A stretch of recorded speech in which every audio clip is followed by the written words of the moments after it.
Hello friends, उम्मीद है आप सब ठीक होंगे। स्टार्ट करते हैं। आज का हमारा टॉपिक है मध्य प्रदेश की मिट्टियां, सॉइल ऑफ मध्य प्रदेश।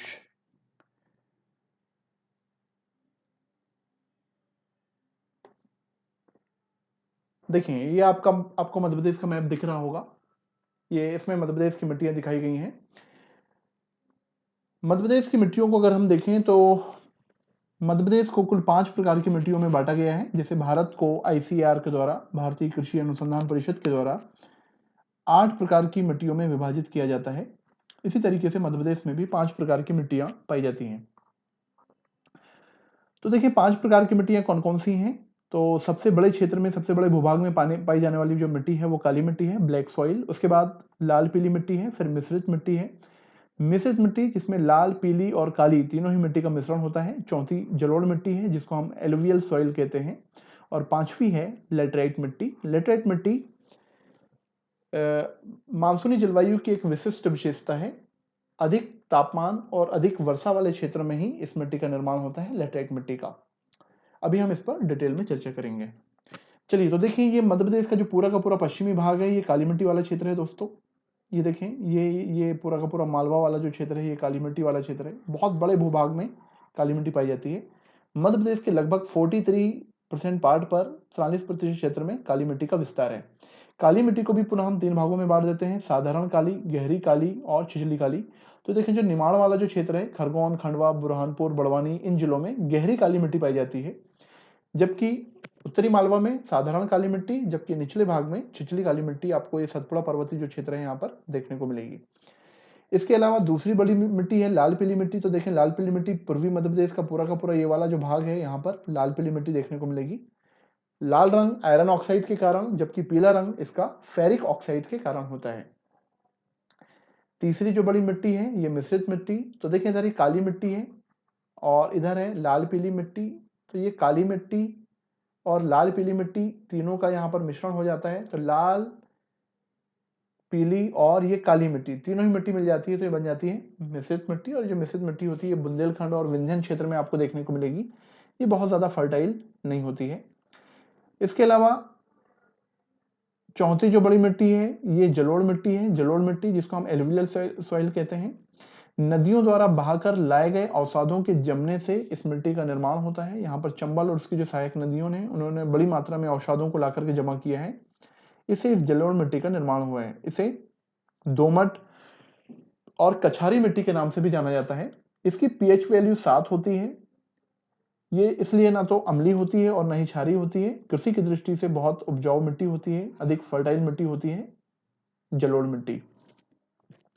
इसके अलावा लेटराइट मिट्टी, लेटराइट मिट्टी जो होती है, इसमें लीचिंग की प्रोसेस होती है, अपक्षालन की क्रिया होती है। अधिक वर्षा वाले क्षेत्रों में मिट्टी का निर्माण होता है, क्योंकि मिट्टी में जो घुलनशील तत्व होते हैं, चूना और सिलिका, ये पानी के साथ बह जाते हैं। तो मिट्टी में आयरन और एल्यूमिनियम जैसे जो ठोस तत्व होते हैं वो मौजूद होते हैं। इसलिए इस मिट्टी को लेटराइट मिट्टी कहा जाता है। चूना बह जाता है, इसलिए मिट्टी अम्लीय होती है। ये चाय की खेती के लिए, कॉफी की खेती के लिए, काजू की खेती के लिए और मकान की ईंट बनाने के लिए बहुत अच्छी मिट्टी होती है। मकान की ईंटें, बहुत पक्की ईंटें इस मिट्टी के द्वारा बनाई जाती हैं।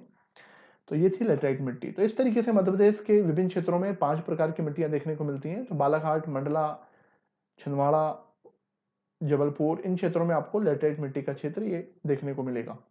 चलिए दोस्तों, इसको डिटेल में हम लोग चर्चा करते हैं, एक एक मिट्टी पर हम बात करते हैं। तो देखिए, सबसे पहले काली मिट्टी है, ब्लैक सॉइल। इस मिट्टी का निर्माण कैसे हुआ? इस मिट्टी का निर्माण लावा निर्मित बेसाल्टिक चट्टानों से हुआ है। तो जो लावा निर्मित बेसाल्टिक चट्टानें थी, बेसाल्टिक चट्टानें, इनके टूटने से इस काली मिट्टी का निर्माण हुआ है, इसको आप याद रखें। दूसरा, इस मिट्टी को स्वतः जुताई वाली मिट्टी, अच्छा, इस मिट्टी के बहुत सारे नाम हैं। स्वतः जुताई वाली मिट्टी क्यों कहा जाता है? क्योंकि थोड़े से पानी पड़ने पर ये चिपचिपी होकर फूल जाती है और सूखने पर इनमें बड़ी बड़ी दरारें हो जाती हैं और ये टूटकर बिखर जाती है। इसलिए इसको स्वतः जुताई वाली मिट्टी कहते हैं। इसे कलहर मिट्टी भी कहते हैं। इसे रेगुर मिट्टी भी कहा जाता है। कपास की खेती के लिए सबसे उपयुक्त है, इसलिए इसे कपासी मिट्टी के नाम से भी जाना जाता है। इसे भी आप याद रखें। ये मध्य प्रदेश के सर्वाधिक क्षेत्रफल में, लगभग मध्य प्रदेश के 43% पार्ट पर आपको देखने को मिलेगी। किन चीजों की प्रधानता होती है काली मिट्टी में, तो उस पर भी हम बात कर लेते हैं। तो देखें, जो काली मिट्टी है दोस्तों, इसमें सबसे ज्यादा मात्रा में आपको आयरन देखने को मिलेगा, लोहा, इसके अलावा चूना, कैल्शियम और मैग्नीशियम, इन तत्वों की प्रचुर मात्रा होती है। इस मिट्टी में नाइट्रोजन, फास्फोरस, पोटास, एनपीके की कमी होती है। आपको एक बात बता दें, मध्य प्रदेश की के साथ साथ भारत की भी जो मिट्टियां हैं उनमें एनपीके ये काफी कम मात्रा में पाया जाता है, नाइट्रोजन, फास्फोरस और पोटास। इस मिट्टी की प्रमुख फसलों में कपास, जैसे मैंने आपको बताया, कपास बड़ी मात्रा में होता है। सोयाबीन का उत्पादन बहुत बड़ी मात्रा में किया जाता है। आपको पता होना चाहिए, मध्य प्रदेश में पहली बार सोयाबीन 1963 में देवास में लगाया गया था। हालांकि अभी मध्य प्रदेश में उज्जैन एक ऐसा जिला है जो सबसे ज्यादा सोयाबीन का उत्पादन करता है, और मध्य प्रदेश सबसे ज्यादा सोयाबीन का उत्पादन करने वाला राज्य है। इसके अलावा सेकंड नंबर पे महाराष्ट्र है। इसके अलावा काली मिट्टी में ज्वार का उत्पादन होता है, दलहनी फसलों के लिए अच्छी होती है, और स्पेशली मूंगफली का उत्पादन भी काफी अच्छा होता है काली मिट्टी में। इस मिट्टी का विस्तार मालवा के पठार और निमाड़ क्षेत्र में पाया जाता है। तो अभी हमने देखा था निमाड़ क्षेत्र में गहरी काली मिट्टी पाई जाती है। काली मिट्टी का काला रंग टिटानीफेरस लवण के कारण होता है। तो यह टिटानीफेरस ऑक्साइड, टिटानीफेरस लवण याद रखें, टिटानीफेरस लवण के कारण इस मिट्टी का रंग काला होता है, क्योंकि बेसाल्टिक लावे के क्षरण से इस मिट्टी का निर्माण हुआ है। ये मिट्टी शुष्क कृषि के लिए उत्तम होती है। शुष्क कृषि के लिए मतलब कम पानी में खेती करने के लिए सबसे उपयुक्त मानी जाती है, और ये मध्य प्रदेश में काफी उपजाऊ मिट्टी होती है काली मिट्टी। तो आपको पता ही है, अगर हम मध्य प्रदेश के साथ साथ देखें, महाराष्ट्र में भी काली मिट्टी सबसे ज्यादा देखने को मिलेगी। अच्छा, इसमें जीवाश्म नहीं पाए जाते हैं, क्योंकि लावे से इसका निर्माण हुआ है, इसलिए आपको जीवाश्म की कमी देखने को मिलेगी। दूसरी बड़ी मिट्टी है दोस्तों लाल पीली मिट्टी, रेड येलो सॉइल। इसका निर्माण कैसे हुआ है, तो इसका निर्माण धारवाड़ ग्रेनाइट और नीस चट्टाने, मतलब जो प्राचीन चट्टाने हैं, इनके विखंडन से, इनके अपक्षय से, मतलब इनके टूटने फूटने से लाल पीली मिट्टी का निर्माण हुआ है। यह मध्य प्रदेश की दूसरी सबसे बड़ी मिट्टी है। तो याद रखना, काली सबसे बड़ी मिट्टी, दूसरी लाल पीली मिट्टी है। इस मिट्टी को चलका मिट्टी के नाम से भी जानते हैं, तो इस फैक्ट को भी याद रखें दोस्तों, इंपॉर्टेंट है। चलका मिट्टी भी कहा जाता है लाल पीली मिट्टी को। इस मिट्टी का लाल रंग आयरन ऑक्साइड के कारण, जबकि पीला रंग फेरिक ऑक्साइड के कारण होता है। इस मिट्टी में ह्यूमस, आप देखेंगे इस मिट्टी में ह्यूमस, नाइट्रोजन, फास्फोरस है और पोटास, इन तत्वों की कमी होती है। तो इसमें ये तत्व नहीं होते। अधिक वर्षा के कारण इस मिट्टी वाले क्षेत्र में धान की कृषि की जाती है, तो धान की खेती के लिए ये उपयुक्त है। इसका मतलब ये बहुत ज्यादा फर्टाइल नहीं है, लेकिन ज्यादा वर्षा होने की वजह से धान का उत्पादन यहाँ पर काफी होता है। इसमें दाल, ज्वार, मोटे अनाज, तंबाकू और आलू की खेती की जाती है। लाल पीली मिट्टी का विस्तार पूर्वी मध्य प्रदेश में है। अगर हम पूर्वी मध्य प्रदेश को देखें, तो पूर्वी मध्य प्रदेश में और खासकर जो बघेलखंड वाला क्षेत्र है, ये देखें, ये मैप में आपको ये दिख रहा होगा लाल पीली मिट्टी। ये पूरा का पूरा जो पूर्वी मध्य प्रदेश है, यहाँ पर आपको लाल पीली मिट्टी वाला क्षेत्र देखने को मिलेगा। ठीक है, चलिए आगे बढ़ते हैं। लाल पीली मिट्टी के बाद तीसरी बड़ी मिट्टी है मिश्रित मिट्टी या मिक्स्ड सॉइल। तो देखें, इस मिट्टी का निर्माण लाल पीली और काली मिट्टी के मिश्रण से होता है। तो लाल पीली काली, ये तीनों का ही मिश्रण मिश्रित मिट्टी कहलाती है, याद रखिएगा। मिश्रित मिट्टी में आयरन की प्रचुरता होती है। तो इसमें लोहा बहुत बड़ी मात्रा में पाया जाता है, लेकिन बहुत से तत्वों की इसमें कमी होती है। जैसे इस मिट्टी में नाइट्रोजन, फास्फोरस, पोटास, इन तत्वों की काफी कमी देखने को मिलती है। मिश्रित मिट्टी गेहूं के उत्पादन के लिए, धान के लिए, तिल के उत्पादन के लिए उपयुक्त होती है। इसके अलावा मिश्रित मिट्टी में मोटे अनाज भी लगाए जाते हैं। जैसे आपने सुना होगा, मोटे अनाज में ज्वार को हम रख लेते हैं, ज्वार है। इसके अलावा बाजरा है।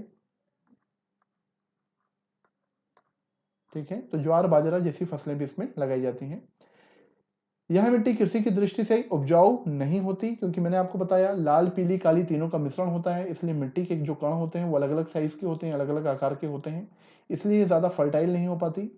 लेकिन अधिक वर्षा के कारण विभिन्न प्रकार की फसलों का यहाँ पर उत्पादन होता है।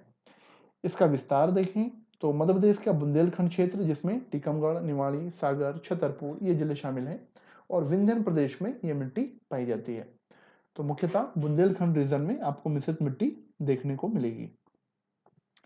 चौथी मिट्टी है जलोढ़ मिट्टी, एलुवियल सॉइल। इसका निर्माण, जैसे मैंने आपको बताया था अभी, नदियों द्वारा बहाकर लाए गए अवसादों से हुआ है जलोढ़ मिट्टी का निर्माण। तो नदियों द्वारा बहाकर लाए गए अवसादों के जमने से ये मिट्टी बनती है। और ये मिट्टी जो हमें जहां दिखाई देती है वहां इसका मूलतः निर्माण नहीं होता, बल्कि कहीं और से नदियां इसे बहाकर लाती हैं, इसलिए इसे अक्षेत्रीय मिट्टी भी कहते हैं। तो दोस्तों याद रखें, इंपॉर्टेंट फैक्ट है। इस मिट्टी को दोमट मिट्टी भी कहा जाता है। ये दोमट है, दमोट हो गया है, दोमट याद रखिएगा, दोमट मिट्टी भी, और इसे कछारी मिट्टी भी कहते हैं।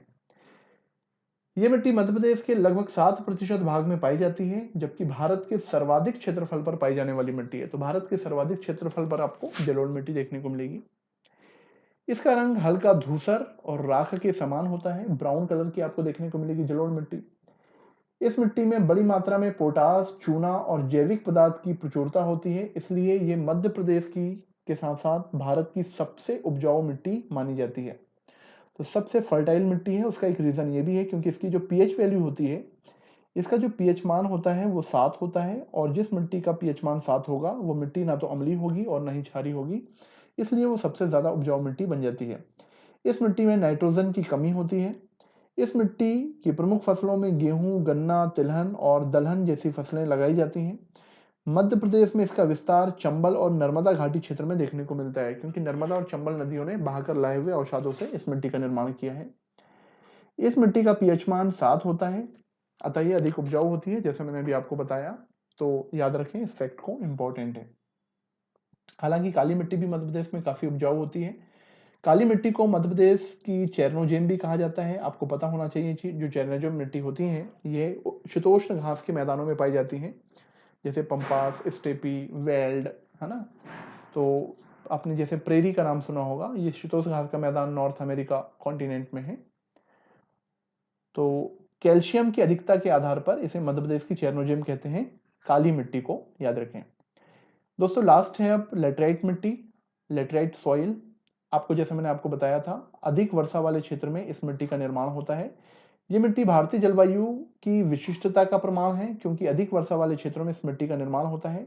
निक्षालन, याद रखें, आपसे प्रश्न पूछ सकता है, निक्षालन या लीचिंग की प्रोसेस किस मिट्टी में होती है? तो ये लेटराइट मिट्टी में होती है। ये क्या होता है? अधिक वर्षा के कारण चूना और सिलिका का बह जाना, यही निक्षालन या लीचिंग कहलाता है। जबकि मिट्टी में आयरन और एल्यूमिनियम जैसे जो ठोस तत्व होते हैं ये मौजूद होते हैं, इसलिए मिट्टी अत्यधिक कठोर हो जाती है और मकान की ईंट बनाने के लिए मिट्टी बहुत उपयुक्त होती है। जैसे आप देखेंगे बालाघाट, सिवनी, मंडला, यहाँ जो है बिल्कुल ब्राउन कलर की ये मिट्टी आपको देखने को मिलेगी। इसलिए यहाँ की जो रेत होती है, रेत की जो डिमांड है बालाघाट की, वो बहुत ज्यादा है, बहुत अच्छी रेत मानी जाती है। इसे लाल भूरी मिट्टी भी कहा जाता है। ये मध्य प्रदेश के लगभग 3% भाग में पाई जाती है। तो लाल भूरी मिट्टी भी कहते हैं, और ये मध्य प्रदेश के सबसे कम, केवल 3% क्षेत्रफल पर ही पाई जाने वाली मिट्टी है। क्योंकि चूना बह गया इसलिए मिट्टी अम्लीय हो जाएगी, और अम्लीय होने की वजह से ये मिट्टी काजू, चाय और कॉफी के लिए, मकान की ईंट बनाने के लिए उपयुक्त होती है। साथ ही इसमें ज्वार, बाजरा, मक्का आदि फसलों का भी उत्पादन किया जाता है। आपको एक बात बता दूं दोस्तों, मध्य प्रदेश के जिन क्षेत्रों में लेटराइट मिट्टी पाई जाती है वहां पर वर्षा काफी ज्यादा होती है, इसलिए यहाँ चावल का उत्पादन बहुत ज्यादा होता है। अगर आप देखेंगे, चावल जो है मुख्यतः खरीफ की फसल है, लेकिन बालाघाट एक ऐसा जिला है जहां पर खरीफ के साथ साथ रबी में भी चावल लगाया जाता है। हालांकि लेटराइट मिट्टी वाले क्षेत्र में मध्य प्रदेश में काजू, चाय, कॉफी की खेती नहीं होती है। बैतूल में कुगडू की पहाड़ी है, वहां पर कॉफी का उत्पादन होता है। आपको पता होना चाहिए, कुगडू की पहाड़ी में कॉफी या कहवा एक ही बात है।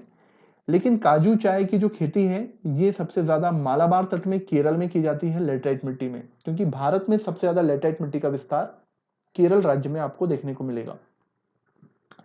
इस अगर हम मध्य प्रदेश में देखें लेटराइट मिट्टी का विस्तार, तो मध्य प्रदेश में सर्वाधिक वर्षा वाले क्षेत्र में मिट्टी देखने को मिलती है। जैसे मैंने आपको बताया, बालाघाट, सिवनी, मंडला, है ना, कुछ जबलपुर, इन क्षेत्रों में लेटराइट मिट्टी मिल जाएगी। तो ये थी लेटराइट मिट्टी, जो मध्य प्रदेश के सबसे कम, केवल 3% भूभाग में ही पाई जाती है। तो इस तरीके से मध्य प्रदेश की मिट्टियों को हम 5 भागों में डिवाइड करते हैं। सबसे बड़ी काली मिट्टी, दूसरी लाल पीली मिट्टी, तीसरी मिश्रित मिट्टी, चौथी जलोढ़ मिट्टी और पांचवी लेटराइट मिट्टी। तो दोस्तों आज के लिए इतना ही, मिलते हैं फिर किसी और वीडियो के साथ। ये हमने मध्य प्रदेश की एक सीरीज स्टार्ट की है, तो आप सारे वीडियोस देखें, लोगों को ज्यादा से ज्यादा शेयर करें, हमारे चैनल को सब्सक्राइब करें। तो आज के लिए इतना ही। Thank you.